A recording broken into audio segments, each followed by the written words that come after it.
अल्हम्दुलिल्लाहि वहदह वस्सलातु वस्सलामु अला मन ला नबिय्य बअदह फ़अऊज़ु बिल्लाहि मिनश शैतानिर रजीम बिस्मिल्लाहिर रहमानिर रहीम इन्नल्लाहा बिन्नासि लरऊफ़ुर रहीम वक़ाल अल्लाहु तआला फ़ी मक़ामिन आख़र नब्बि इबादी अन्नी अनल गफ़ूरुर रहीम व अन्न अज़ाबी हुवल अज़ाबुल अलीम वक़ाल अल्लाहु तआला फ़ी मक़ामिन आख़र व रहमती वसिअत कुल्ल शै सदक़ल्लाहुल अज़ीम।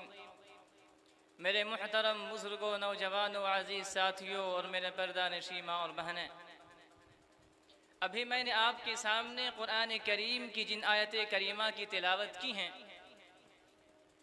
दरअसल इसके अंदर अल्लाह रब्बुल इज़्ज़त की शान रहीमी को बयान किया गया है और साथ ही साथ अल्लाह के बंदों का अल्लाह के साथ जो बेवफाई है उन बेवफाई को भी बयान किया गया।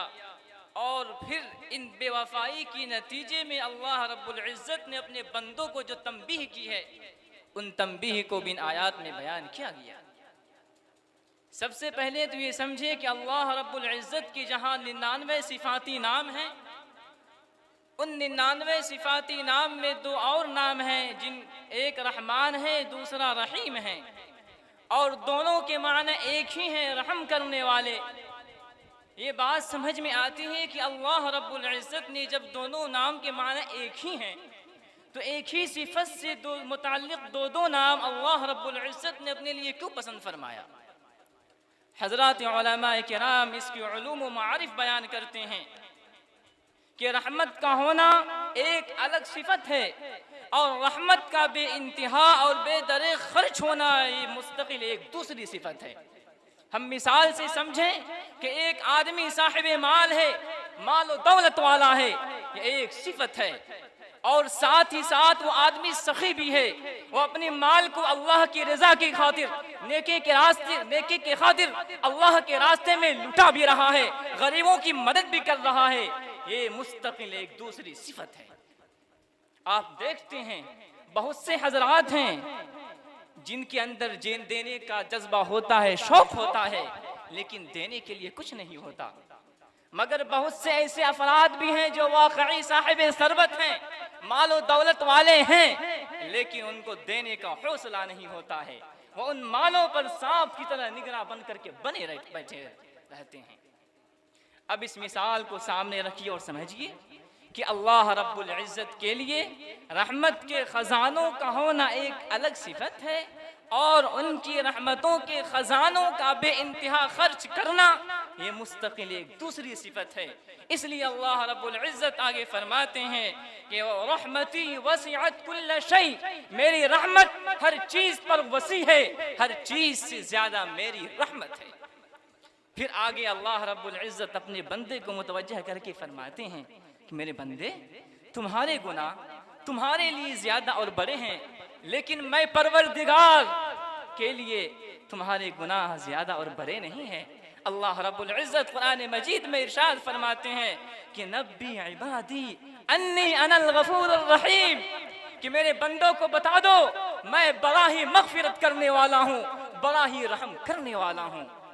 कि अंदाज देखिए रब्बे करीम का, जिस तरह कोई मालो दौलत वाला अपने माल को लुटाना चाहे और अपने किसी गुलाम को, किसी नुमाइंदे को, किसी नौकर को कहे जाओ मोहल्ला में ऐलान कर दो फलां साहब ने आपको बुलाया है, तो मकसद क्या होता है ऐलान देने का? यही ना कि जाओ लोगों को बता दो कि मैं अपने माल को लुटाना चाह रहा हूँ। बिल्कुल मेरे रब ने वही अंदाज फरमाया। ये नहीं फरमाया कि लोगों को बता दो, इंसानों को बता दो, तो क्या फरमाया? नब्बी इबादी, मेरे बंदों को बता दो। ये लफ्ज़ बंदा, ये मेरे का जो लफ्ज़ है, इसने इसके अंदर हुस्न जमाल को पैदा कर दिया। मेरे दोस्तों, इंसान इस दुनिया में कई तरह की आजमाइशों में मुब्तला है। एक तरफ तो शैतान नेकी के रास्ते में बैठकर इंसान को नेकी करने से रोकता है, तो दूसरी तरफ ये नफ्स ने भी अपना फंदा डाल रखा है। कभी नफ्स की ख्वाहिशात और चाहतें ऐसी होती हैं जो इंसान को अल्लाह रब्बुल इज़्ज़त से दूर ले जाती है, और कभी शैतान का मकर और बहकावा ऐसा रहता है जो हर वक्त इंसान को वरगलाता रहता है। इंसान, हम सब इस दुनिया में इम्तिहान की हालत में है। हमेशा खैर और शर की कुव्वतें हमें हिलाती रहती हैं, क्योंकि नफ्स और शैतान के शर के साथ साथ अल्लाह के नेक बंदे भी तो हैं जो अल्लाह के बंदों को नेकी की तरफ बुलाते हैं। शैतान, उसके चेले और नुमाइंदे लज्जाते दुनिया की तरफ बुलाते हैं। मगर चूंकि हम इंसान हैं, हम अल्लाह के बंदे हैं, हम भूल जाने वाले हैं, इसी अल्लाह रब्बुल इज्जत फरमाते हैं, मेरे बंदो फ़अैन तज़हबून, तुम किधर जा रहे हो? तुम्हारी मंजिल तो कहीं और है। तुमने अपनी मंजिलों का मुंतहा किसी और को बना लिया है। तुमने अपना मकसूद, अपना माबूद किसी और को समझ लिया है। तुम्हें तो अपने रब की पूजा करनी चाहिए थी, अपने रब की इबादत करनी चाहिए थी, लेकिन तुम अपने नफ्स की ख्वाहिशात में लग गए। फिर अल्लाह रब्बुल इज्जत अपने बंदे को मुतवज्जा फरमाते हैं, तंबीह करते हैं, अलम अहद इलैकुम या बनी आदम, ए बनी आदम, क्या हमने तुमसे अहद नहीं लिया था अल्लाह ताबुदु शैतान, कि तुम शयातीन की इबादत न करना, इन्नहु लकुम अदुव्वुम मुबीन, वो तुम्हारा खुला हुआ दुश्मन है। और आगे फरमाया व अन अबुदूनी, फकत मेरी इबादत करना, हादा सिरातुम मुस्तकीम, यही बिल्कुल सीधा रास्ता है। फिर अल्लाह रब्बुल इज्जत इंसान को झिंझोड़ते हुए उसका औकात को याद दिलाते हैं कि मेरे बंदे, जब तू इस दुनिया में आया तो बता, अलम नजअल लहू ऐनैन, क्या हमने तुम्हें देखने के लिए दो आंखें नहीं दिए? वलिसानम व शफतैन, क्या हमने बोलने के लिए होंठ और जबान नहीं दिए? व हदैनाहुन नजदैन, क्या हमने दो रास्तों की रहनुमाई नहीं कर दी? हक और बातिल को वाज़ेह नहीं कर दिया?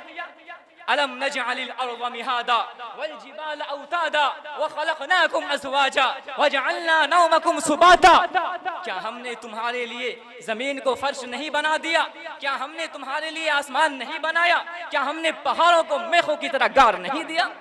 फिर आगे फरमाते हैं, अलम नखलुकुम मिन माइन महीन, क्या हमने तुम्हें गंदे कतरे से पैदा नहीं किया? लेकिन इतना मुतवज्जह करने के बाद, इतनी तंबीह करने के बाद भी इंसान ने जब अपना रुख न बदला और मरने से पहले पहले तौबा करके अपने आप को सीधे रास्ते पर न लाया, फिर अल्लाह रब्बुल इज्जत ने इरशाद फरमाया, कुतिलल इंसानु मा अकफरा, खुदा की मार हो ऐसे इंसान पर, ये कितना बड़ा नाशुक्र है। फिर आगे इंसान को अपनी औकात याद दिलाती हैं, मिन अय्यि शैइन खलक़ा, बता तुझे किस चीज से पैदा किया? फिर फरमाते हैं, मिन नुत्फा, मनी के एक गंदे कतरा से। लेकिन ये मेरे बंदो, फिर भी तुम कहाँ जा रहे हो?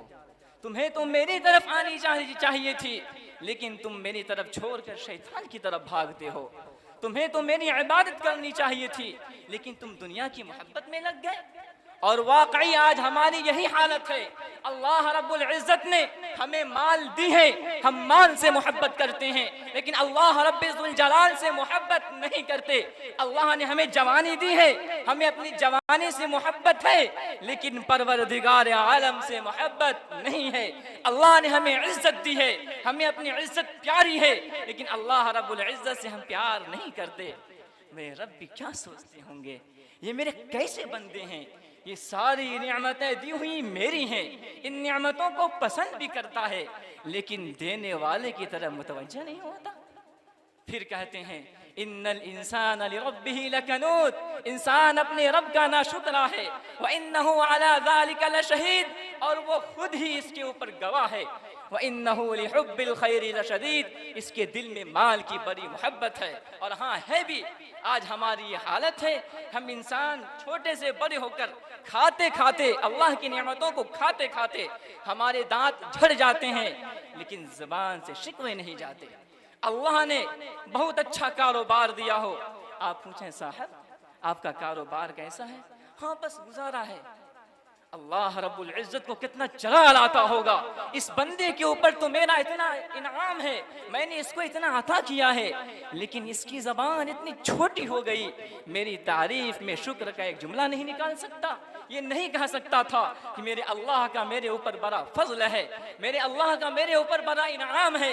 यकीन जानिए, हम बाज़ औक़ात अपनी ज़बान से ऐसे अल्फाज इस्तेमाल करते हैं जो अल्लाह रब्बुल इज्जत के अज़ाब को दावत देने वाले होते हैं। एक शायर गुनाह की बात करते हुए हर्जा सराही हुई करता है, एक फुर्सत गुनाह मिली वो भी 4 दिन।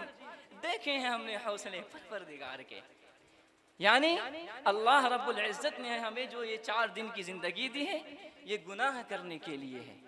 अब देखिए एक बंदा है और किस तरह का जुमला इस्तेमाल करता है कि अल्लाह रब्बुल इज़्ज़त ने अगर हमें जिंदगी दी है गुनाह करने के लिए सिर्फ 4 दिन की, बस यही परवरदिगार का यह हौसला है।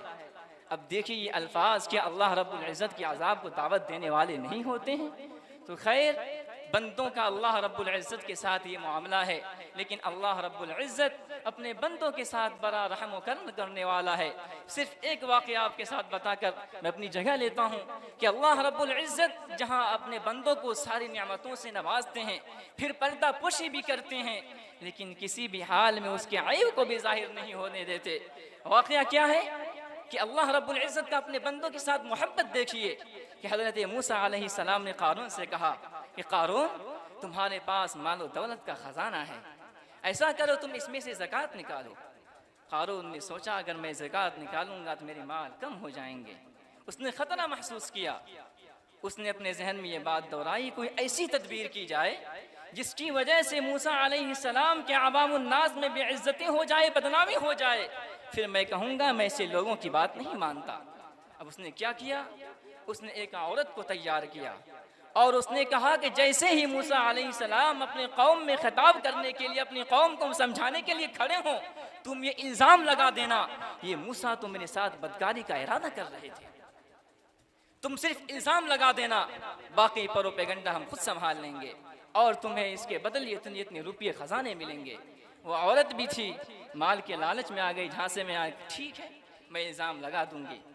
अब जब मूसा अलैहिस्सलाम अपनी कौम को खिताब करने के लिए खड़े हुए, वो औरत खड़ी हुई, लेकिन मूसा अलैहिस्सलाम के जलाल को देखकर वो औरत कांप उठी और बजाय मूसा अलैहिस्सलाम पर इल्ज़ाम लगाने के बिल्कुल हक बात बता दी कि मूसा इस क़ारून ने मुझे आपके खिलाफ इल्ज़ाम लगाने के लिए भड़काया है। इसने कहा है जैसे ही मूसा अपने कौम को समझाने के लिए खड़े हों तुम ये इल्ज़ाम लगा देना कि मूसा मेरे साथ बदकारी का इरादा कर रहे थे और तुम्हें इसके बदले इतने इतने इनाम मिलेंगे। ये सुनकर मूसा अलैहिस्सलाम को गुस्सा आया, फौरन अल्लाह रब्बुल इज़्ज़त ने उनकी तरफ वही भेजी कि मूसा हमने ज़मीन को तुम ज़मीन को हुक्म दो, ज़मीन तुम्हारी ताबेदारी करेगी। मूसा अलैहिस्सलाम तो गुस्सा में थे ही। मूसा अलैहिस्सलाम ने फरमाया ज़मीन क़ारून को निगल जा। ज़मीन फटी और ज़मीन ने क़ारून के पाँव को जकड़ लिया। वो क़ारून मूसा अलैहिस्सलाम के सामने रोने लगा, गिड़गिड़ाने लगा, लेकिन मूसा अलैहिस्सलाम जलाल में थे, गुस्से में थे। फिर आपने दोबारा ज़मीन को हुक्म दिया कि ज़मीन क़ारून को निगल जा। ज़मीन ने क़ारून को कमर तक जकड़ लिया और फिर तीसरी मर्तबा क़ारून इसी तरह रोता रहा, गिड़गिड़ाता रहा, लेकिन मूसा अलैहिस्सलाम तो जलाल में थे। मूसा अलैहिस्सलाम ने कहा ज़मीन इसे निगल जा। ज़मीन उसे निगल गई और उलमा कहते हैं कि क़यामत तक क़ारून ज़मीन के अंदर धंसता चला जाएगा। जब मूसा अलैहिस्सलाम का गुस्सा ठंडा हुआ, फिर अल्लाह रब्बुल इज़्ज़त ने मूसा अलैहिस्सलाम से कहा मेरे मूसा वो क़ारून तुम्हारे सामने रोता रहा, गिड़गिड़ाता रहा और तुम ज़मीन को हुक्म देते रहे। मूसा अलैहिस्सलाम ने फरमाया बार इलाहा, आखिर उसने इल्ज़ाम भी इतना बड़ा लगाया था, मुझे गुस्सा ना आता। फिर अल्लाह रब्बुल इज़्ज़त का क्या जवाब होता है कि ए मूसा अगर वो क़ारून मुझ परवरदिगार से अपने गुनाहों की माफ़ी मांगता, मेरे सामने गिड़गिड़ाता, तो मैं परवरदिगार ज़रूर इसके गुनाहों को माफ़ कर देता। देखिए ये अल्लाह रब्बुल इज़्ज़त का अपने बंदों के साथ शान रहीमी का मामला। अल्लाह रब्बुल इज़्ज़त से दुआ है कि अल्लाह रब्बुल इज़्ज़त हमें अपने नेमतों की कदरदानी की तौफ़ीक़ अता फ़रमाए। आमीन व मा अलैना इल्लल बलाग़।